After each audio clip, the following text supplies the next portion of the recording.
कहते हैं ज़िंदगी को सीखना और जानना और समझना है तो जंगलों से शुरू करिए। एक नए आयाम में आप जीवन को समझ पाएंगे। ये मेरा व्यक्तिगत समझ है, आपके समझ भिन्न हो सकते हैं। क्या हम हैं उन्नाव के एक ऐसे इंटरनेशनल राष्ट्रीय उद्यान जिसे गार्डन में घोषित किया जिसके अंतर्राष्ट्रीय पक्षियों के लिए ये स्थान घोषित किया गया है, ये वेटलैंड होता है जिसे वेटलैंड कहा जाता है। और यहाँ पे आप देखेंगे कि इतनी सुंदरता बनी है कि पूछिए ना। ये ऐसा एक चेयर बना हुआ है जहाँ आप फ़ोटो सेल्फी बहुत अच्छे से ले सकते हैं आप। तो मैं अपने मित्र से चाहूँगा कि वो हमारी एक फ़ोटो क्लिक करें। और आप देख सकते हैं बहुत अच्छे से दृश्य हैं यहाँ पे। और जिसके साथ साथ आप देख सकते हैं भारत सरकार ने बड़ी अच्छी चेतावनी के साथ और मोहब्बत के साथ भी इन्होंने लिखा है कि आप पॉलीथीन का यूज हैं, पॉलीथीन कृपया पॉलीथीन का प्रयोग ना करें।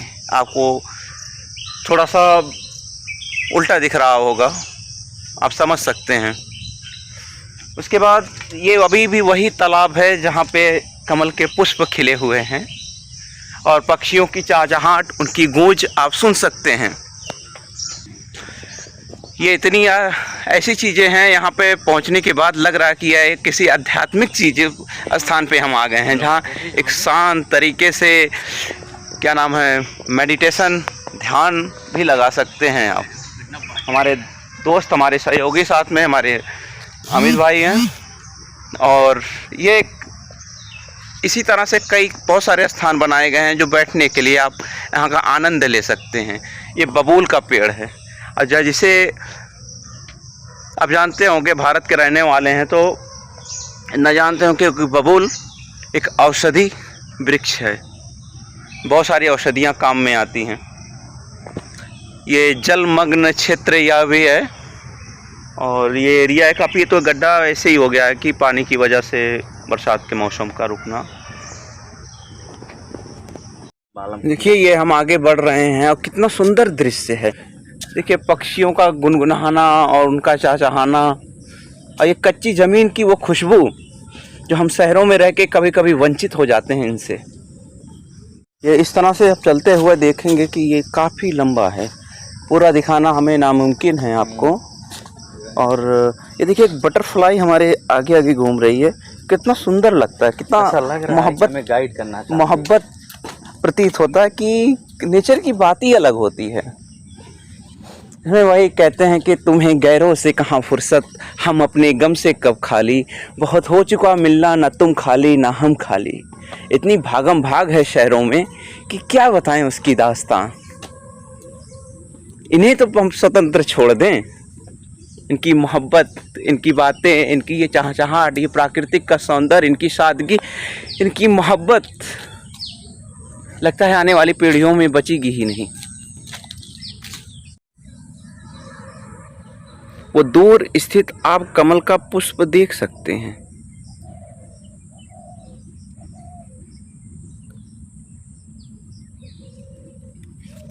कि देखिए कितने प्यारे प्यारे पुष्प खिले हुए हैं, कमल का फूल। ऐसे ऐसे बहुत सारी चीज़ें हैं। कुछ तो ऐसे पुष्प हैं जिनका मुझे ज्ञान ही नहीं है उनके विषय में।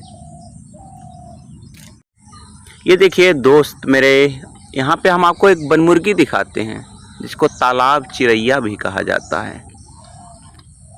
ये अपने लिए या अपने बच्चों के लिए चारा चुनने गई है। कहते हैं एक मोहब्बत माँ बाप अपने बच्चों से जितनी करते हैं शायद इस कायनात में कोई किसी से नहीं करता। अपने जीवन को और जंगल का जीवन आप समझ सकते हैं कितना खतरा भरा और कितनी चुनौतियों पूर्ण रहता है। फिर भी ये चारा चुनने चली जाती हैं। क्यों? अपने और अपने बच्चों के लिए। भूख ऐसी चीज़ें होती हैं कि बदलती नहीं। आप चिड़ियों की चहचहाहट सुन सकते हैं।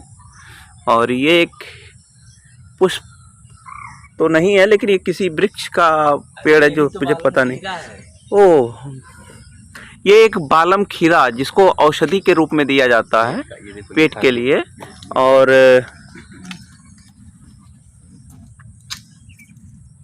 हमारे यहाँ मिलता है, बालम खीरा आता है। ये देखिए बालम खीरा, जिसको बना दे पेट को हीरा। हाँ, ये औषधि पौधा है, वृक्ष कहते हैं इसको। ये औषधि वृक्ष है जो दवाओं के काम में आती हैं। पत्तियाँ दिखाई गई। इनकी पत्तियां आप देख सकते हैं स्पष्ट रूप से, कितनी चौड़ी और कितनी चमकदार हैं। हल्का सा इनमें वैक्स की तरह लगा हुआ है, कुछ सिक्रीशन हल्का सा जैसे होता है, बहुत सूक्ष्म रूप पे। ये वृक्ष लगता है इनकी शाखाएं गिर चुकी हैं, लेकिन तब भी ये प्राकृतिक का होता है ना कि नेचर जिसको गिराती है वो अपने हिसाब से फलता फूलता है। ना किसी सहारे की ज़रूरत होती है, ना किसी व्यक्ति या किसी मनुष्य की। आप देख सकते हैं वहाँ पे कुछ पक्षी टहल रहे हैं। आपको पूरा दिखाना तो नामुमकिन है क्योंकि समय की कमी है। और कहा जाता है कि उन्नाव जो यहाँ से बहुत सारी अंग्रेजी हुकूमतों के खिलाफ लड़ाइयाँ लड़ी गई थी,